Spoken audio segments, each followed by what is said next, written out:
ตกมาบ่ทันไทยได้ตัวหนึ่งละตัวนี้ป้ามันบ่ฮอตโหลนะสบายดีเด้อพี่น้องมื้อนี้มาไล่ตัวแลนเนาะมาล่าแลนวันนี้เอาเตเฉพาะนะไอ้ดำมาไอ้รถไทยนี่มันบ่ได้เรื่องนะมันยังบ่ฮู้เรื่องก็เลยบ่ได้เอามาเอาแต่ไอ้ดำเอาแต่ไอ้ดำมาดำผู้เดียวก็ใส่กดติดตามเด้อมื้อนี้ฝนน่าจะบ่ตกแล้วเนาะเดี๋ยวเขาสิขึ้นตัวนี้ไปไปล่าผ่านพีซีได้ยินเสียงนะหมาเห่าอยู่พูนเนาะแล้วก็เขาสิไปโลอยู่แถวนี้1 วันแล้วก็เขาสิกลับนะช่วยกดติดตามเด้อพาไอ้ดำตัวนี้ไปรู้นำกันนะพี่น้องในพลันพีซีมาไล่อยู่ฟ้าพุ่นได้ยินเสียงหมาเห่า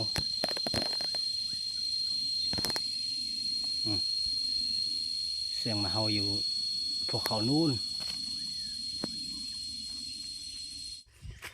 หมาเห่าเนาะ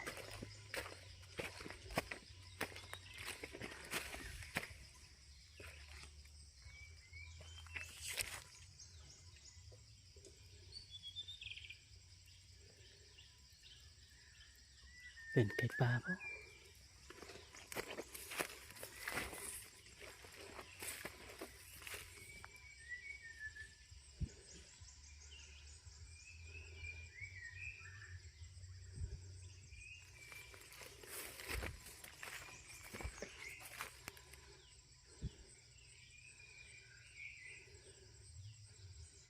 บ่ทันไทย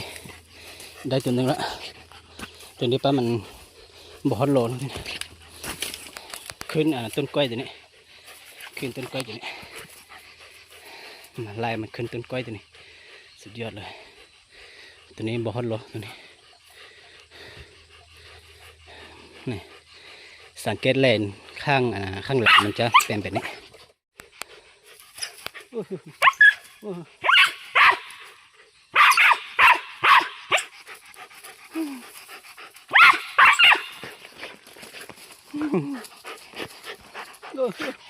พอละ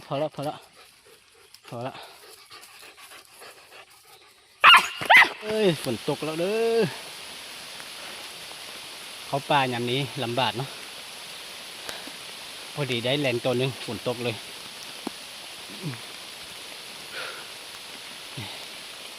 เส้นฝนตกเอาซีโรท่านะฝนหยุดเสาแล้วค่อยไปเลาะแลนต่อเนาะเพราะว่าเขาก็บอกว่าแลนออกแต่ถ้าฝนตกแบบนี้เนาะฝนตกเราจะเห็นให้กลิ่มของตัวแลนมันหายไปมีแต่เขานางรอท่านะมันออกไหมเนาะมันออกเราจึงได้กลิ่มเขาป่านี่ถ้าว่าฝนตกแบบนี้แล้วมาจะบ่ได้กลิ่มแล้วกลิ่มของตัวแลนมันจะหายหมดแล้วแล้วก็รอท่าอยู่นี่ประมาณ1 ชั่วโมงไปนะค่อยออกล่าตาม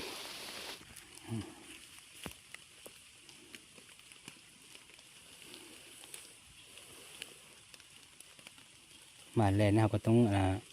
เบิ่งที่ห่างมันนะถ้าห่างมันเป็นสี่เหลี่ยมแบบนี้มันจะเก่งเนาะมาถ้าว่ามันวงกลมๆแบบนั้นมันจะบอกเก่งเอาตรงซอกห่างจะเป็นไปห่างเจ้าแหลมๆเนาะแหลมแบบนี้แล้วก็มันจะเป็นสี่เหลี่ยมเนาะมันจึงเก่งแล้วก็คนเขาต้องสัมผัสถ้าว่าคนหนาหรือว่าเส้นคนมันใหญ่เนาะส่วนมากจะเป็นหมาที่มันเก่งก็มี FC หลายคนนะถามว่าหมาบ่ยอมเห่าเวลาไล่ตัวแหลนขึ้นต้นไม้มันไม่เห่าเนาะมันก็ขึ้นกับบางโตเนาะหมานี่เห่าถ้าว่ามันไม่เห่านี่เห่าก็บ่มีวิธีแก้เนาะมีแต่รอท่าอายุของมันเนาะรอท่าอายุประมาณ5-6 ปีขึ้นไปแล้วมันจะเข้าเองเนาะส่วนไล่บางตัวนี้อายุ3 ปี 4 ปีนะมันบ่ยอมเห่าเนาะแต่โดนอายุประมาณ6-7 ปีขึ้นไปแล้วมันจะเห่าแล้ว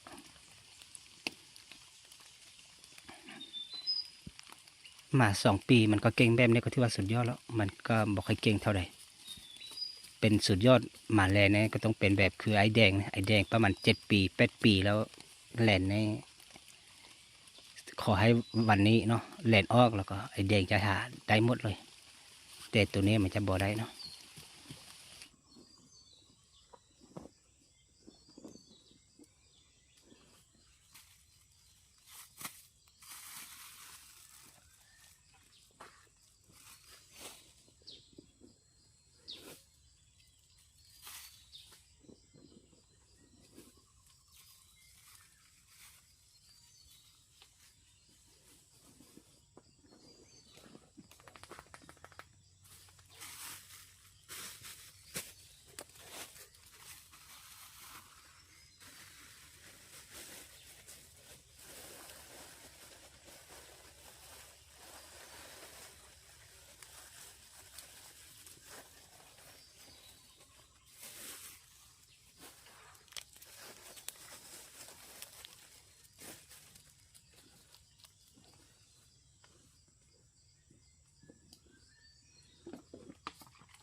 โอ้พี่น้อง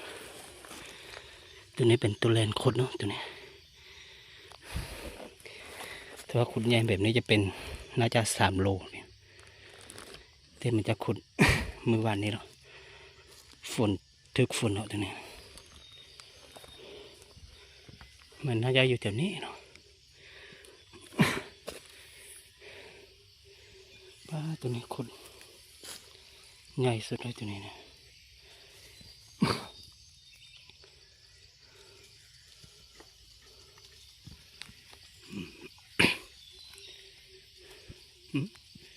หมื่นมันจะได้กินตัวเล็กแล้วหมื่นมันจะได้กิน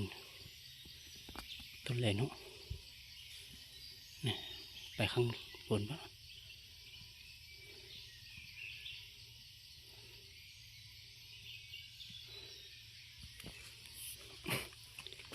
หมื่นมันจะได้กินตัวเล็ก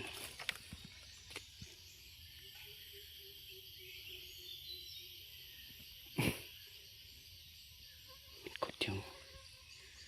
ตัวนี้ขดใหญ่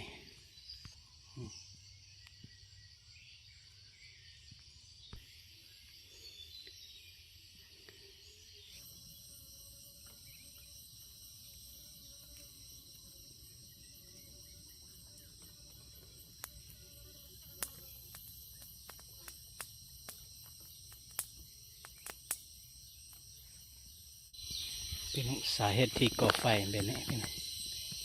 แล้วก็ไฟยุงเยอะเกินไปเนาะฝนตกมันแล้วก็ยุงเยอะบึงนี่ยุงเยอะสุดๆก่อไฟนะจะอยู่ข้างๆก่อไฟตัวนี้มันจะยุงจะบุกเยอะ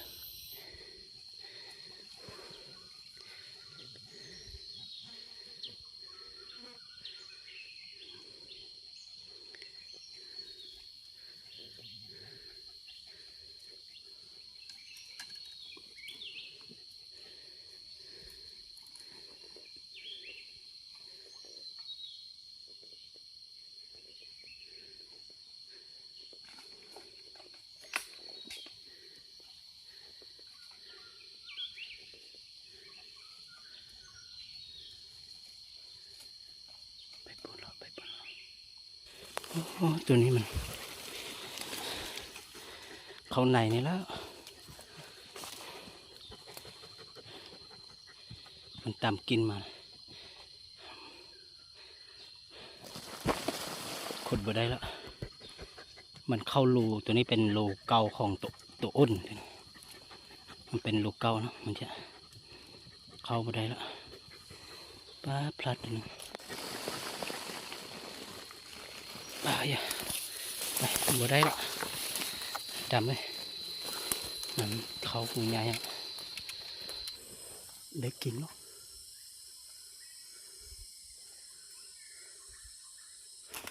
ได้ไหม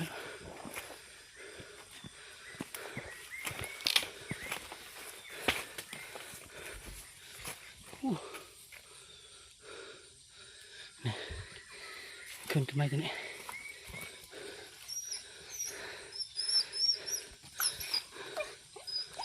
เห็นบ่เล่นน้อย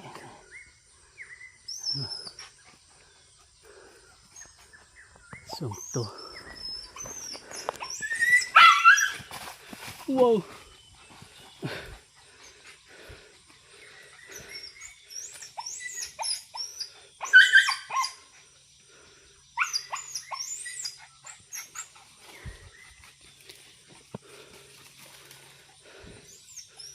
เอาสิตัดไม้มาเอาตัวนี้กำไปเลยยังไงจะประมาณ6-7 ขีดคือกัน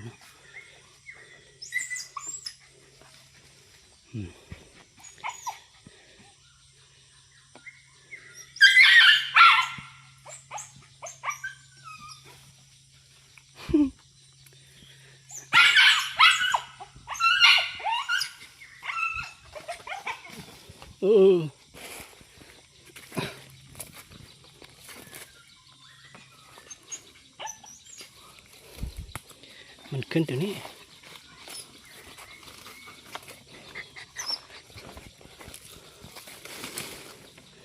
แรงขึ้นตัวนี้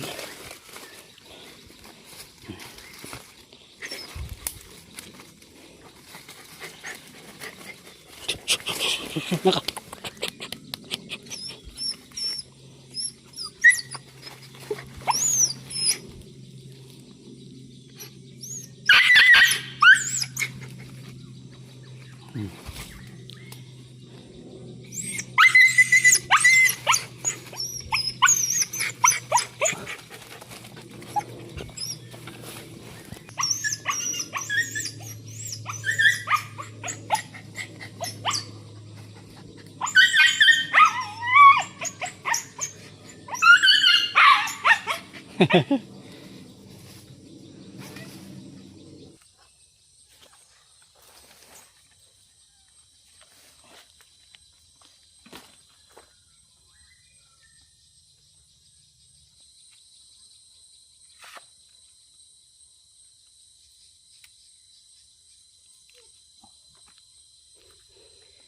วิธีท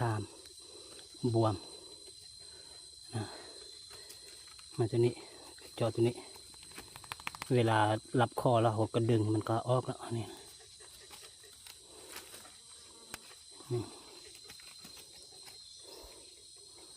ประมาณนี้นะ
พอแล้ว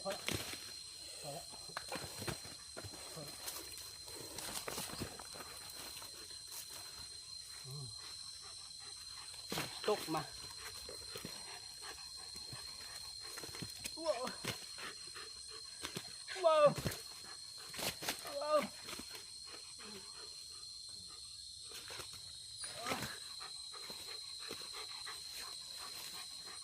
เล่นตกมา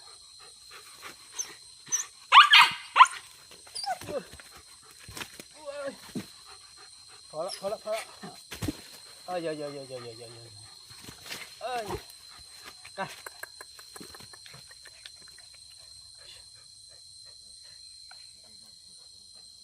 พอละพอละพอละพอละ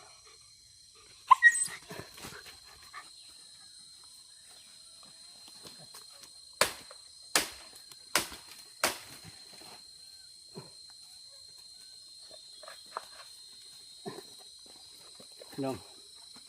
เชือกตัวนี้ยังไปบ่ทันพ่อตัวแลนก็โดดมาแล้วหมากกัดได้แล้วเดินกระโดดมาแล้วหมากกัดเลยบ่เหลือเลยตัวนี้ใหญ่กว่าตัวที่แล้วเนาะตัวนี้ประมาณโล2 โล 3นี่